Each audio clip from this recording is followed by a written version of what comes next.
मेरा नाम शिल्पा है।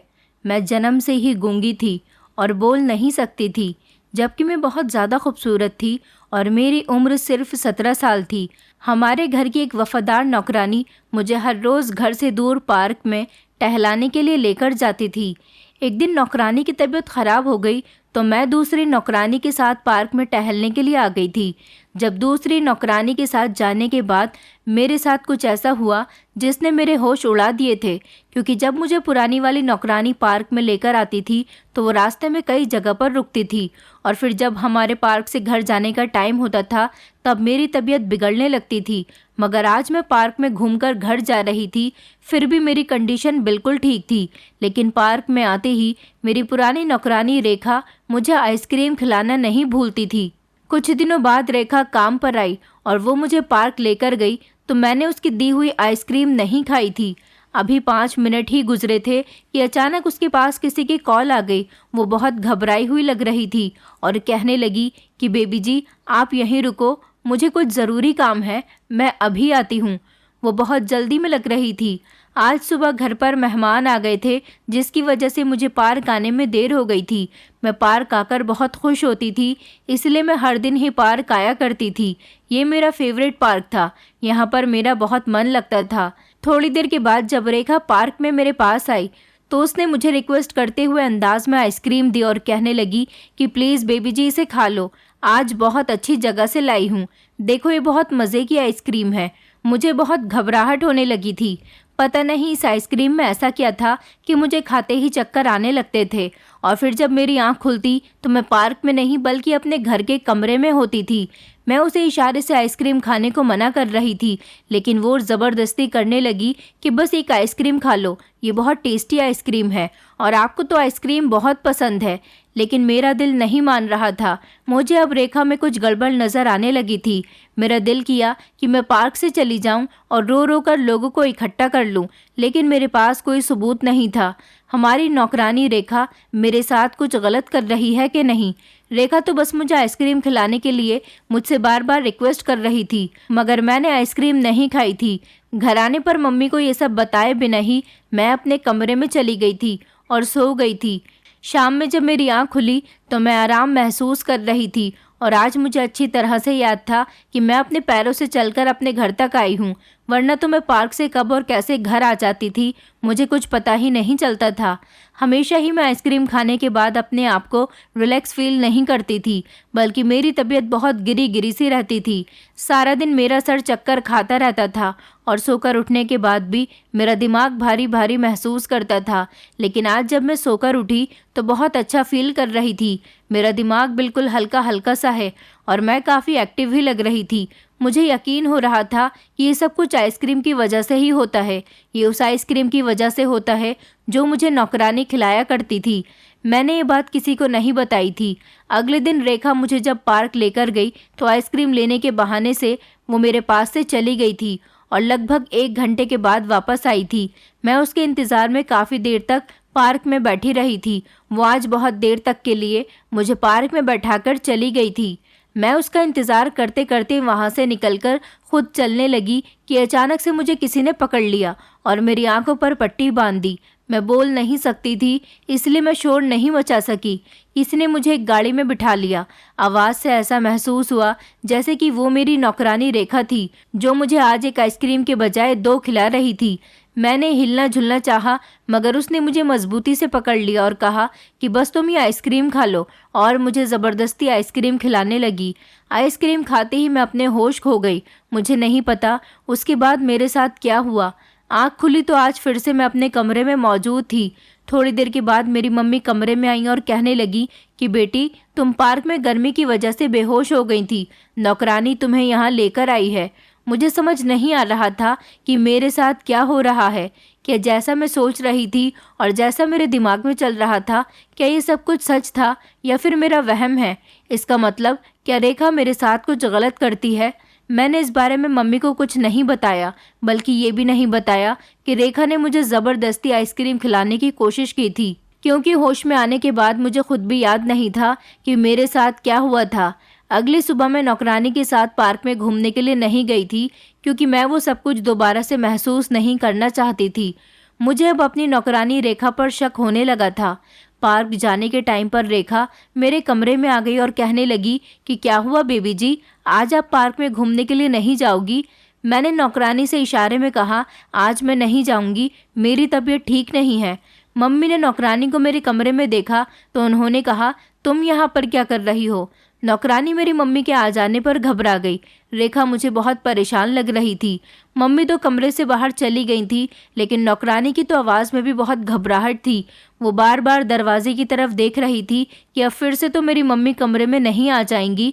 मैंने कुछ नहीं कहा था और मैं खामोशी रही थी। फिर वो धीरे से कहने लगी, बेबी जी, मैं आपके लिए आइसक्रीम लेकर आई हूँ। मैं बहुत डरी हुई थी। मेरी समझ नहीं आ रहा था कि मैं क्या करूँ। मैं उसकी तरफ देखने लग गई थी। मैंने उसे गर्दन हिलाते हुए आइसक्रीम खाने से इनकार कर दिया, क्योंकि मुझे ज़्यादा तो याद नहीं, पर थोड़ा थोड़ा याद आ रहा है कि कल उसने मेरे साथ कुछ गलत किया था। नौकरानी बहुत ही आम से शब्दों में कहने लगी कि क्या हुआ बेबी जी, आपको तो आइसक्रीम बहुत पसंद है, प्लीज़ यह आइसक्रीम खा लो। मैंने उसे फिर से इनकार कर दिया और कहा कि मुझे आपसे डर लग रहा है। वो समझ गई थी कि मैं उससे क्या कह रही हूँ, तो वो कहने लगी कि बेबी जी, आपको गलतफहमी हुई है, आपको मुझसे डरने की ज़रूरत नहीं है। इसलिए मैंने कुछ नहीं कहा और खामोशी से अपने कमरे में ही बैठी रही। सुबह से ही मैं अपने कमरे में लेटी हुई थी और आइसक्रीम तो वैसे भी मेरी फेवरेट थी। मैं आइसक्रीम बहुत शौक से खाया करती थी। ये बात मेरी नौकरानी अच्छी तरह से जानती थी, इसलिए मुझे भूख भी लग रही थी। मैंने नौकरानी के हाथ से आइसक्रीम ले ली और ये सोचे बिना कि इसमें कुछ गलत भी हो सकता है, उसको खाने लगी, क्योंकि नौकरानी ने मुझे वो आइसक्रीम बड़े प्यार से दी थी और वो हमारे घर की पुरानी नौकरानी थी। बचपन से ही हमारे यहाँ नौकरी करती थी, इसलिए हम लोग उस पर बहुत भरोसा करते थे। मैं अपने माता पिता की इकलौती और लाडली बेटी थी, इसलिए मेरे माता पिता मुझसे बहुत प्यार करते थे। मैं देखने में बहुत खूबसूरत थी, सिर्फ एक यही कमी थी कि मैं बोल नहीं सकती थी। इसी वजह से मुझे स्कूल में भी पढ़ने के लिए नहीं भेजा गया था, जबकि मुझे पढ़ने लिखने का बहुत शौक था। इसलिए मेरे पेरेंट्स ने मेरे लिए एक टीचर रख ली थी जो मुझे घर पर ही पढ़ाने के लिए आती थी। मैं इशारों से अपनी हर बात को कह दिया करती थी, इसलिए इशारों इशारों से ही मैंने पढ़ना सीख लिया था। मेरी ज़िंदगी में कोई कमी नहीं थी। मेरे पिता एक बहुत बड़े बिजनेसमैन थे। हमारा बड़ा सा बंगला और बहुत सारी गाड़ियाँ थीं, ज़मीन जायदाद भी बहुत सारी थी और हमारे घर में बहुत सारे नौकर नौकरानियाँ थे। एक एक नौकर को अलग अलग काम दिया गया था।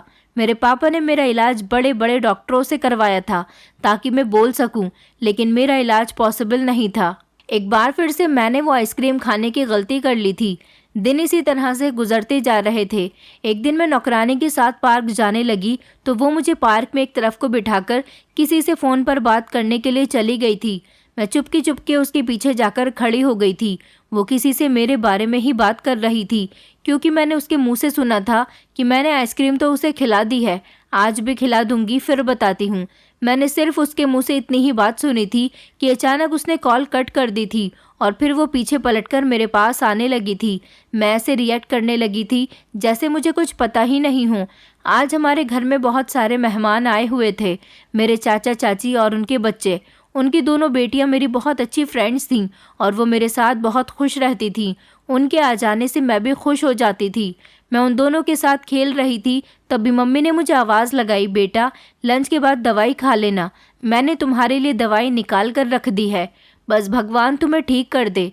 डॉक्टर स्पेशली तुम्हारे लिए ये दवाई लेकर आई है ताकि तुम बोल सको। मुझे उम्मीद है कि तुम एक न एक दिन ज़रूर बोलोगी, इसलिए मैंने आज तक हिम्मत नहीं हारी है और मैं तुम्हारे पापा से ज़िद करके तुम्हारा इलाज अभी भी करवा रही हूँ। बस मैं चाहती हूँ कि जल्दी ही तुम बोलने लगो। मैं अपने दोस्तों के साथ खेल रही थी। उसके बाद हम लोगों ने लंच किया और फिर मैंने दवाई भी खा ली थी। जब शाम का समय हुआ तो मेरे पार्क जाने का टाइम हो गया था। मैंने अपने साथ साथ अपने चाचा की दोनों बेटियों को भी पार्क में चलने के लिए कहा था। वो दोनों भी पार्क चलने के लिए तैयार हो गई थी, बल्कि बहुत खुश हुई थी। गाड़ी में बैठकर हम सब लोग पार्क जाने के लिए निकल गए थे। नौकरानी हम लोगों के साथ साथ जा रही थी। आज बड़ी हैरानी की बात थी कि पार्क में हम लोगों को छोड़ने के बाद नौकरानी आइसक्रीम लेने के लिए भी नहीं गई थी।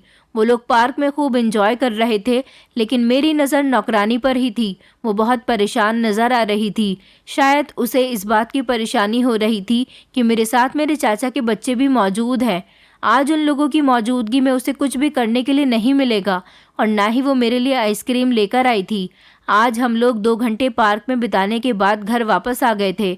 आज मुझे बड़ी हैरानी हो रही थी कि मुझे नींद भी नहीं आई थी और मैं खुद सही सलामत पार्क से घर आ गई थी और ना ही मेरा दिमाग भारी हो रहा था। इसका मतलब यही था कि रेखा ही कुछ ऐसा कर रही थी जिससे मेरा सर भारी होता था, क्योंकि जब मैं पार्क में होती और आइसक्रीम खाती थी तब मुझे पता ही नहीं चलता था कि मेरे साथ क्या हुआ, और जब मेरी आंख खुलती तो मैं अपने कमरे के बिस्तर पर मौजूद होती थी। इसी तरह 2 दिन गुजर गए थे और मेरे चाचा की फैमिली अपने घर को चली गई थी।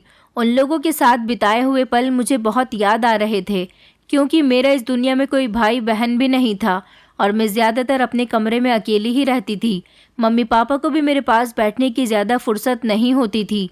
2-3 दिन से मेरी तबीयत ख़राब हो रही थी, इसलिए मैं पार्क नहीं जा पा रही थी। पर नौकरानी हर बार मेरे कमरे में आकर मुझसे पार्क चलने के लिए कहती थी कि बेबी जी पार्क चलो, आपकी तबीयत वहाँ जाने के बाद ठीक हो जाएगी। मुझे अब रेखा से डर लगने लगा था, क्योंकि मैं उसके साथ कहीं भी नहीं जाना चाहती थी। अब मुझे पक्का यकीन हो गया था कि वो मेरे साथ कुछ गलत कर रही है, पर मेरी समझ नहीं आ रहा था कि मैं किस तरह से मम्मी को ये बात बताऊं। नौकरानी ज़बरदस्ती मुझे पार्क ले जाने की बात करने लगी और उसके ज़्यादा ज़िद करने पर मैं उसके साथ पार्क तो चली गई थी, पर मैंने सोच लिया था कि मैं उसकी दी हुई आइसक्रीम को नहीं खाऊंगी। मैं जब उसके साथ पार्क में गई तो वो मुझे एक तरफ बिठाकर कहीं चली गई थी। मैं एक तरफ तो नहीं बैठी थी, पार्क में ही इधर उधर टहल रही थी, क्योंकि मुझे वहाँ के फूल बहुत पसंद आते थे। मैं उन फूलों के साथ अपनी फ़ोटो क्लिक कर रही थी। नौकरानी आइसक्रीम लेने के बहाने से चली गई थी, क्योंकि वो हर बार पार्क में आ जाने के बाद आइसक्रीम का ही बहाना बना लिया करती थी और उसके बाद पता नहीं कहाँ चली जाती थी। आज रेखा को गए हुए बहुत देर हो गई थी। उसे लगभग 1 घंटा हो गया था, पर वो अभी तक वापस नहीं आई थी और मैं पार्क में ही इधर उधर टहलकर उसका इंतज़ार कर रही थी। कुछ देर के बाद रेखा जब आई तो आज फिर से उसके हाथ में आइसक्रीम थी।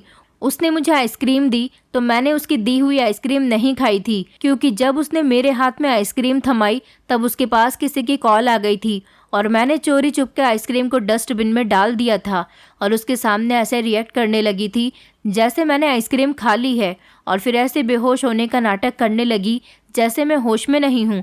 आज मैंने सोच लिया था कि मैं ये जानकर ही रहूँगी कि आखिर नौकरानी मेरे साथ ऐसा क्या करती है। आइसक्रीम ना खाने की वजह से मेरे दिमाग पर कोई असर नहीं हुआ था, मैं अपने पूरे होश में थी।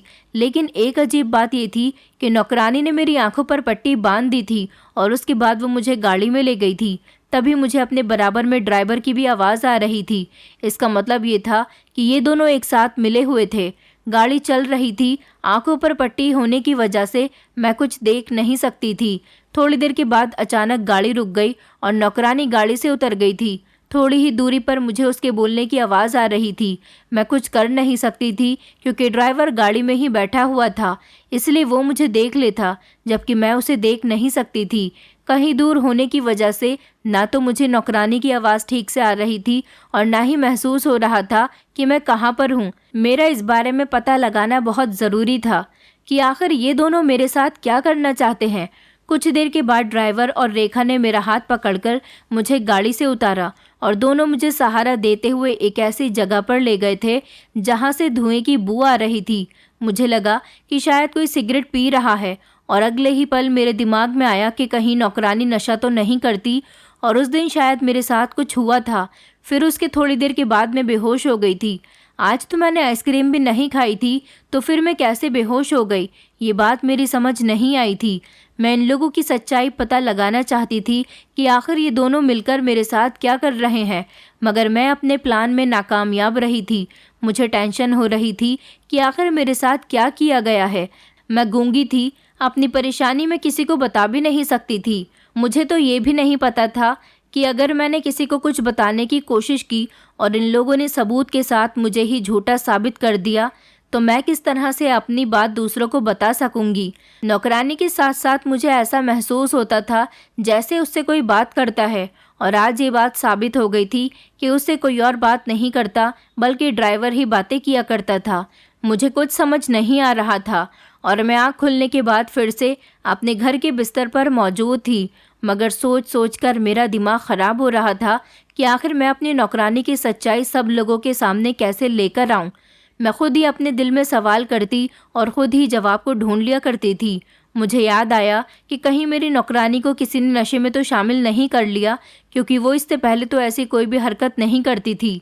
आखिर इतने सालों से वो मेरे साथ पार्क में जाती थी, पर इधर 1 महीने में वो मेरे साथ ये सब कुछ कर रही थी, जिस पर मुझे भी गड़बड़ी का एहसास होने लगा था। पर मैं इस तरह से तो बिना सबूत के अपनी नौकरानी पर इल्ज़ाम नहीं लगा सकती थी, क्योंकि मेरे मम्मी पापा भी उस पर बहुत भरोसा करते थे। आज भी मैं नौकरानी के साथ पार्क नहीं गई थी। नौकरानी मेरे कमरे में आई और कहने लगी कि क्या हुआ बेबी जी, आपको भूख लग रही है क्या? ये देखो, मैं आपके लिए आइसक्रीम लेकर आई हूँ। मैंने उसका हाथ झटक दिया।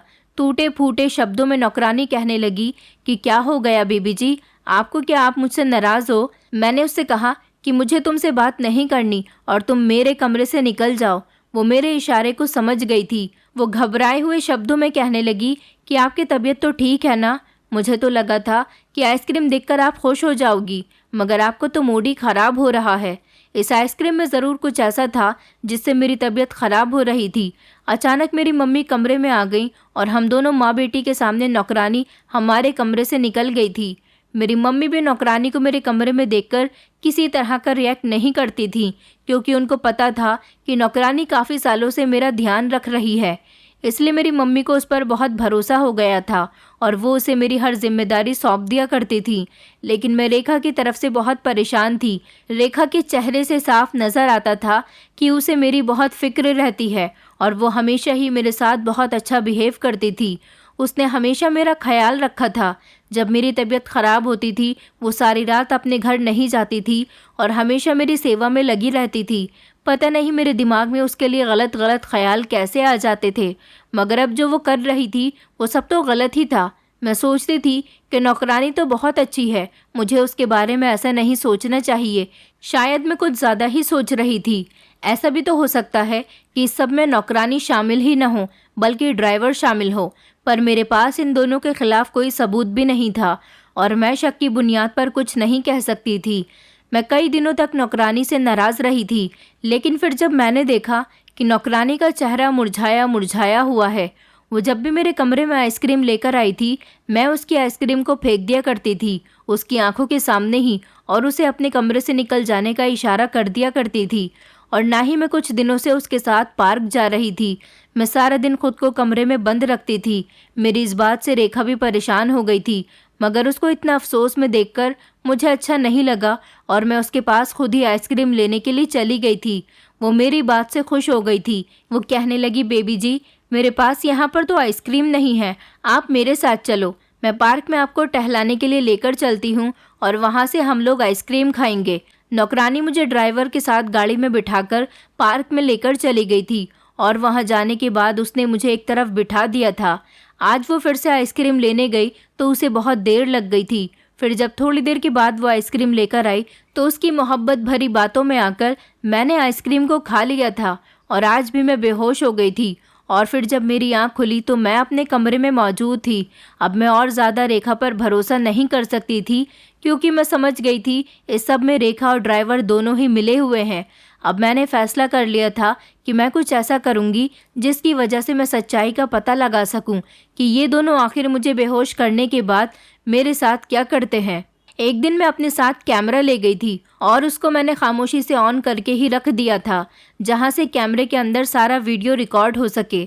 मैं पार्क चली गई थी और रूटीन के मुताबिक मेरी नौकरानी मुझे आइसक्रीम खिला चुकी थी। उसके बाद मैं बेहोश हो गई। जब मैं होश में आई और मैंने खुद को अपने घर में पाया तो फिर मैं कैमरा लेने के लिए कार में गई तो कार में मुझे कैमरा नहीं मिला था। इसका मतलब ये था कि इन दोनों को मुझ पर शक हो गया था। ये दोनों समझ गए थे कि वो कैमरा मैंने ही रिकॉर्डिंग पर लगाया था। मेरी समझ नहीं आ रहा था कि मैं क्या करूं और किसको इन दोनों के बारे में बताऊं। मेरी इशारों की बात को लोग थोड़ा बहुत ही समझ जाएंगे, मेरी पूरी बात को कोई नहीं समझ सकेगा। आज मुझे अपने गूंगा होने पर बहुत ज़्यादा अफसोस हो रहा था। अगर मैं बोलती होती तो इन दोनों की सच्चाई मैं ज़रूर अपने घर वालों के सामने ले आती। कुछ भी करने के बावजूद मैं इन लोगों को रंगे हाथों नहीं पकड़ सकी थी। पर अब मैंने सोच लिया था कि अब मैं ड्राइवर और नौकरानी के साथ कहीं पर भी नहीं जाऊंगी, क्योंकि मैं कई बार सच्चाई जानने की वजह से इन लोगों के साथ पार्क जा चुकी हूँ। पर अब मैं सतर्क हो गई थी और मैंने फैसला कर लिया था कि अब मुझे इन लोगों के करीब भी नहीं जाना है। नौकरानी मेरे कमरे में आई थी और फिर से कहने लगी कि बेबी जी, आपको पार्क नहीं चलना। मैंने उसे साफ मना कर दिया था कि मैं कहीं भी नहीं जाना चाहती हूँ, मगर वो बड़ी ही ढीठ थी। मैं नहीं गई तो वो मेरे लिए बार बार आइसक्रीम घर पर ही लाकर दे रही थी।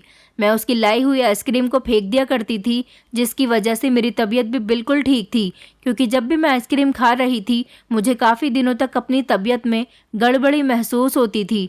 दिन इसी तरह से गुजर रहे थे और अब सब कुछ बिल्कुल ठीक चल रहा था। 2 दिन बाद मेरा बर्थडे था। मैं 18 साल की होने वाली थी।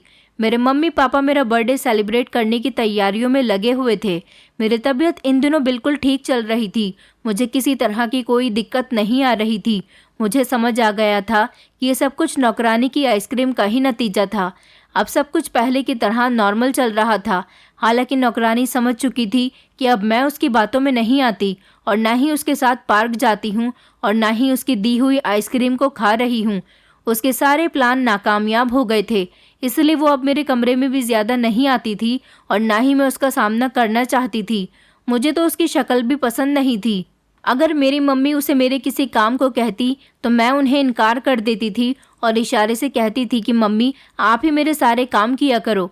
मैं अपनी मम्मी के साथ ही रहती थी, क्योंकि मुझे ऐसा लगता था कि अगर मैं अकेली रही तो मेरी जान को ख़तरा हो सकता है, क्योंकि नौकरानी हमारे घर में ही रह रही है। वो कभी भी मुझ पर हमला कर सकती है। मैंने सोच लिया था कि जब मेरा बर्थडे हो जाएगा तो मैं इस नौकरानी के बारे में सब कुछ बता दूंगी। इससे पहले मैं कोई बदमज़ा नहीं चाहती थी। अब मैं बहुत फ्रेश महसूस कर रही थी। बहुत सारे सवालों के जवाब मेरे दिमाग में थे और मुझे उन सारे सवालों के जवाब नौकरानी से ही चाहिए थे, मगर अभी नहीं। मैंने अब पार्क जाना बिल्कुल छोड़ दिया था और अपने घर में अपनी मम्मी के साथ ही रहती थी। फाइनली मेरे बर्थडे का दिन भी आ गया था। मेरे पापा ने मेरी बर्थडे पार्टी में बहुत सारे मेहमानों को बुलाया हुआ था, जिसमें हमारे सारे रिश्तेदार और मेरी कुछ फ्रेंड्स भी आई थी। और आज साथ ही साथ सारे नौकरों और ड्राइवरों को भी इनवाइट किया गया था, क्योंकि मेरे पापा घर के नौकरों को भी अपने फैमिली मेम्बर की तरह ही समझा करते थे। ये सब भी हमारी फैमिली का ही हिस्सा थे। सारे मेहमान लगभग आ चुके थे। मैं अपने रूम में तैयार हो रही थी, तभी अचानक नीचे से मुझे शोर मचने की आवाज़ आई। मैं फ़ौरन ही नीचे गई तो नीचे से तेज़ आवाज़ आ रही थी। ये देखकर मैं हैरान रह गई थी कि नौकरानी और ड्राइवर मेरे पापा के सामने हाथ जोड़कर खड़े हुए थे। मैं उन लोगों को देखकर हैरान रह गई थी, लेकिन मुझे अपने पापा भी बहुत ज़्यादा गुस्से में लग रहे थे। मेरे पापा ने उन दोनों से सवाल किया कि आखिर वजह क्या है। मेरी मम्मी भी वहीं पर ही मौजूद थी। नौकरानी कुछ बोलती ही जा रही थी, तभी अचानक मेरी मम्मी ने नौकरानी के मुंह पर एक ज़ोरदार थप्पड़ मार दिया। वो खामोश हो गई थी। मुझे समझ नहीं आ रहा था कि आखिर यहाँ पर ऐसा क्या हो रहा है। मुझे लगा कि कहीं नौकरानी और ड्राइवर ने कुछ गड़बड़ तो नहीं कर दी। मेरे पापा भी ज़ोर ज़ोर से चिल्ला रहे थे कि तुम दोनों आखिर होते कौन हो मेरे ख़ास मेहमानों से लड़ने वाले। तुम्हें ज़िंदगी भर मैंने बच्चों की तरह पाला। तुम लोगों को इस घर में रहने के लिए जगह दी और तुम लोग मेरे ही घर में मेरे मेहमानों के सामने हमारी इंसल्ट करवा रहे हो। आज मेरे घर पर बुलाए गए मेहमानों से ही तुम लोग लड़ रहे हो। मुझे तुम दोनों से ऐसी उम्मीद बिल्कुल भी नहीं थी। मेरे पापा ने ड्राइवर का गिरेबान पकड़ लिया था, जबकि मेरी मम्मी ने नौकरानी को ज़ोरदार थप्पड़ मारा।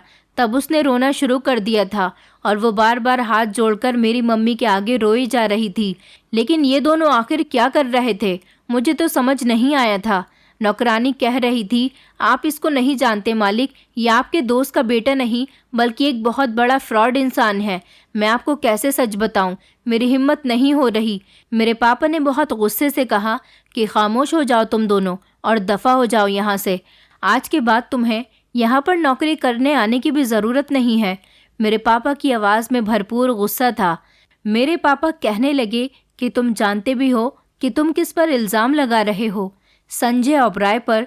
यह हमारे बिजनेस पार्टनर होने के साथ साथ मेरे बहुत अच्छे दोस्त भी हैं और इनका बेटा, जिसको मैं अपनी औलाद की तरह समझता हूँ।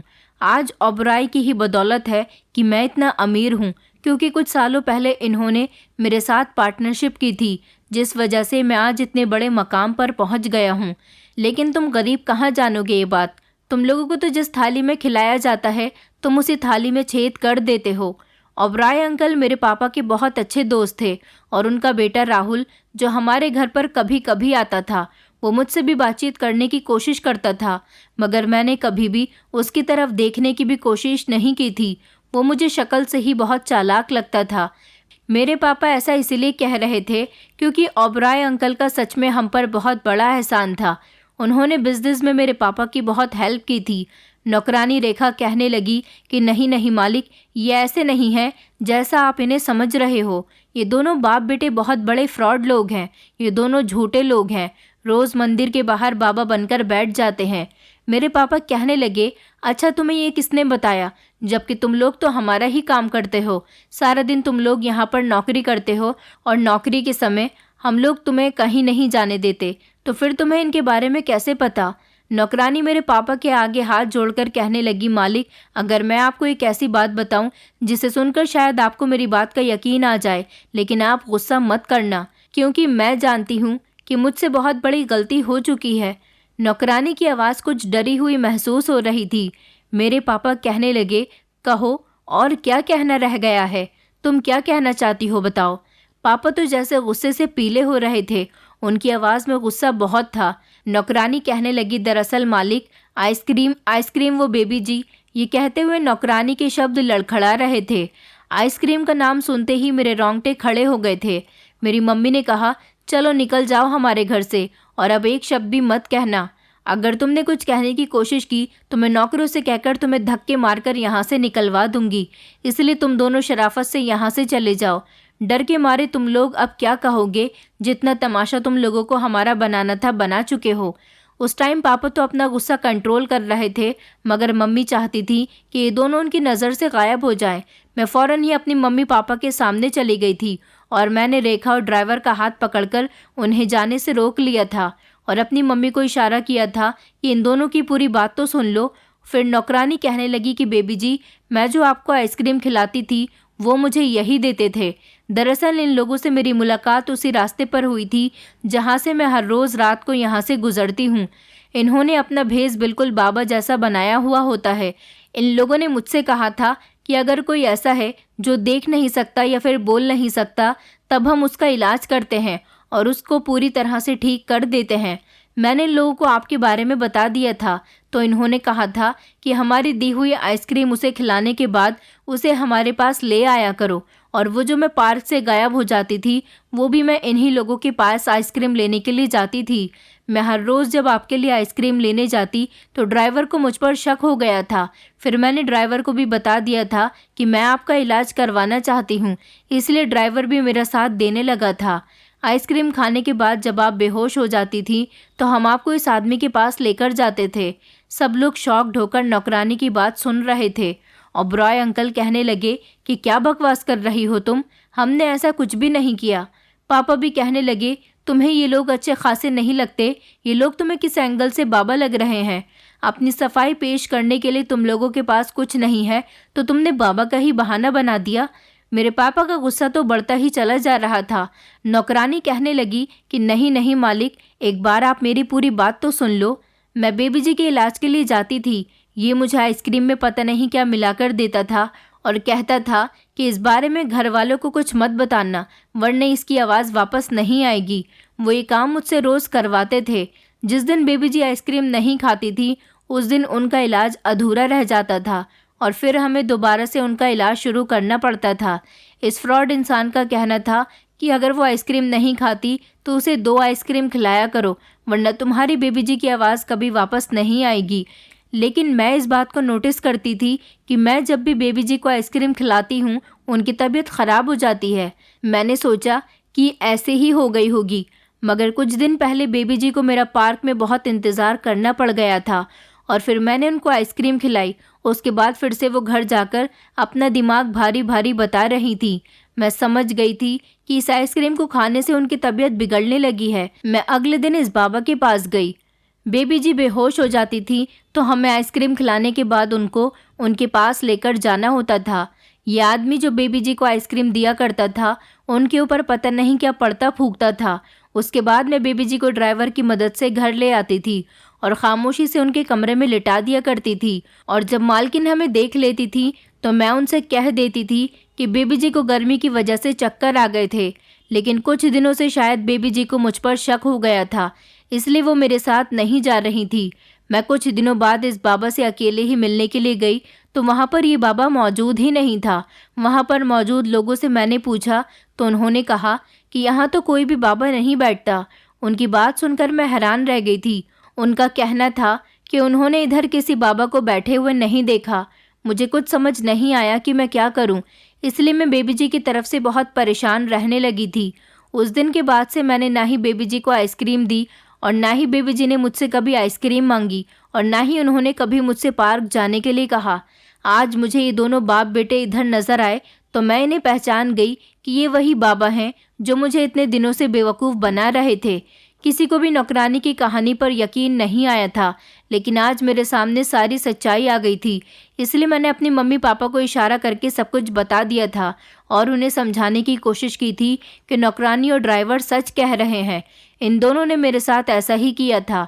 मेरे मम्मी पापा को मेरी कही हुई बात पर यकीन आ गया और फिर उन्होंने ओबराय अंकल और राहुल से पूछा था कि आखिर तुम दोनों ने मेरी बेटी के साथ ऐसा क्यों किया।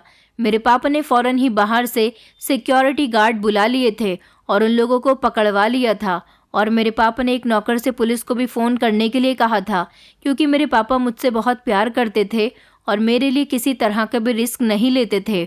उन दोनों की सच्चाई खुलकर सबके सामने आ गई थी। उन दोनों ने बताया कि दरअसल तुमने जब से हमारे साथ पार्टनरशिप की है, हम लॉस में जा रहे हैं और तुम दिन ब दिन कामयाब होते जा रहे हो। हम तुम्हारी बेटी को आइसक्रीम में बेहोशी की दवाई मिलाकर दे रहे थे ताकि तुम्हारी बेटी बीमार रहने लगे और तुम्हारा पूरा ध्यान अपनी बेटी की तरफ चला जाए और फिर तुम ऑफिस पर ध्यान न दो। इस तरह से हम अपने बिजनेस को दोबारा से मजबूत कर लेते और तुम्हें बेवकूफ़ बना देते। लेकिन तुम्हारी बेटी बहुत चालाक है, इस पर हमारी बनाई हुई दवाई कभी कोई असर नहीं हुआ। हम इसे धुएं में मिलाकर भी कुछ नशा देते थे। तुम्हारी बेटी पर किसी भी तरह के नशे का असर नहीं हुआ था। नौकरानी तो मेरी मदद ही करना चाहती थी, इसलिए पापा ने उन दोनों को माफ़ कर दिया और राहुल और ओबराय अंकल को पुलिस ने अरेस्ट कर लिया था। इस तरह उन दोनों को सज़ा हो गई। मेरे पापा को बहुत अफसोस हुआ था कि उन्होंने अपनी बेटी पर ध्यान नहीं दिया। अगर मैं कुछ दिन और नौकरानी के साथ पार्क जाती रहती तो इस बहाने मेरी जान को भी खतरा हो सकता था, क्योंकि वो लोग आइसक्रीम में मिलाकर मेरा दिमाग ख़राब करने की दवाई देते थे।